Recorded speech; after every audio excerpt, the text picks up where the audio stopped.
Welcome back to the channel. My name is Thomas Fletcher, and I'm the host of both the LCSW Network and the Military Social Work Network. If you're new to my channels, please do me a favor by smashing that like button, by subscribing to the channels, and by sharing this video with your social work colleagues and friends. The purpose of both of these channels is to create a community of hope and support where social workers can come, relevant news, information, and inspiration. Well, welcome back to the Ask a Military Social Work series. So in today's episode, we will be answering the question, how can I serve as a military social worker in the Department of the Army? And this will be the civilian edition. Okay. So in the last video, we covered how can I serve as a military civilian social worker in the Department of Veterans Affairs. Today we will be exploring the ways that we can serve as civilian military social workers in the Department of the Army. So to serve, to apply for any federal government job, including social work jobs, you do need to go on USAJOBS.gov,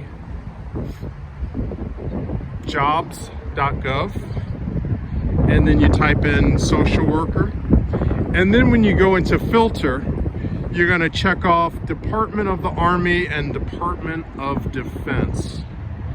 And once you do those, you will be able to pull up social work jobs, military social work jobs, and specifically civilian military social work jobs in the Department of the Army.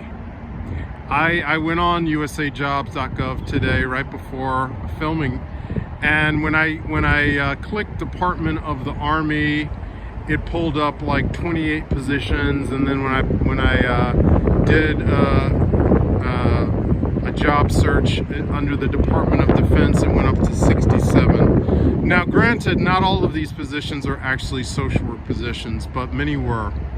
And we can talk about some of the type of social work jobs that I saw today on USAJOBS.gov.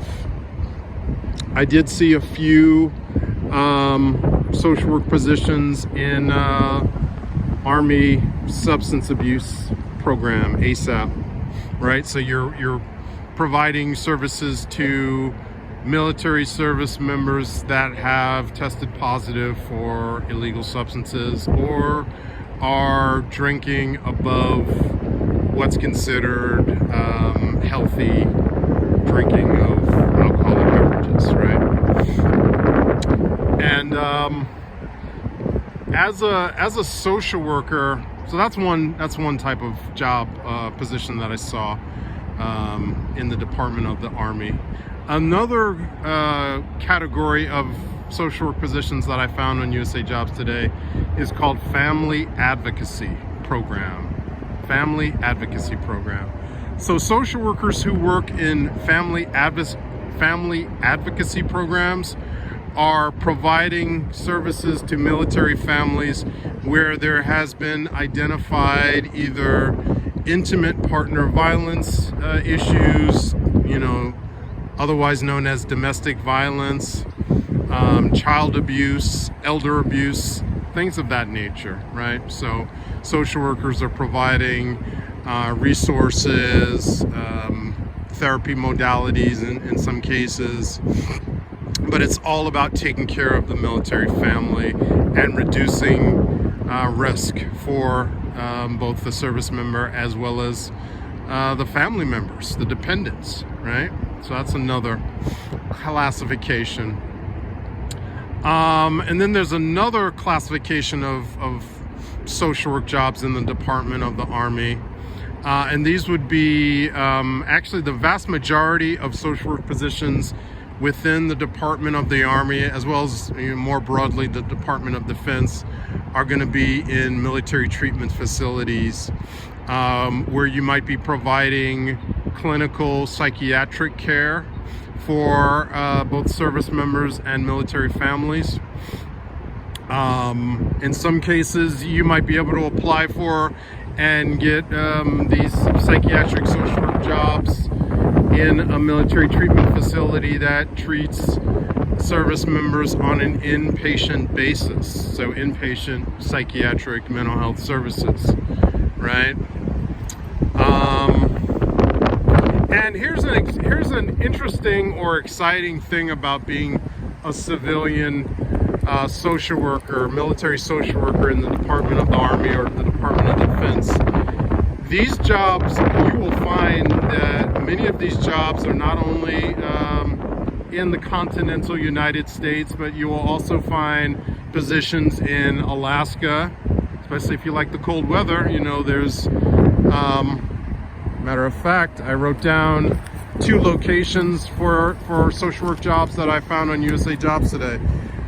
Positions in Fort Richardson and Fort Wainwright, which are both located in Alaska. Okay.